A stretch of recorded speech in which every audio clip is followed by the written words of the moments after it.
Bonjour, aujourd'hui je voudrais vous parler de l'hôpital. En France, nous dépensons 230 milliards d'euros par an pour la santé, soit 11% de notre PIB.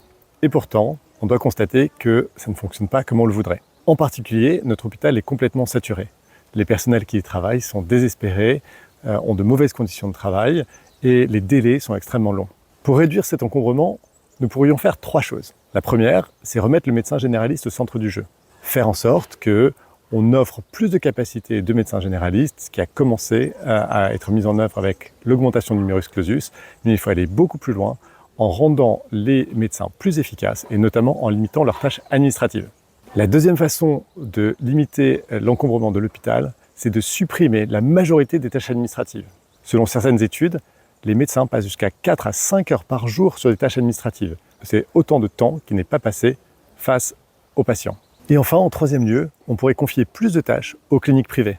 Il est prouvé dans de nombreux pays, y compris la France, que les cliniques privées opèrent de manière plus efficace que l'hôpital public. Cela permettrait de refocaliser l'hôpital public sur les cas qui nécessitent vraiment son expertise. Vous voyez, si on applique ces 3 choses, on pourra probablement largement désengorger l'hôpital et augmenter le service rendu pour nos citoyens. Qu'est-ce que vous en pensez? Je voudrais insister sur un point, sur ces vidéos. Si vous avez la possibilité de liker, de commenter et surtout de vous abonner à mon canal, ça serait extrêmement utile et sympa de votre part. Merci beaucoup.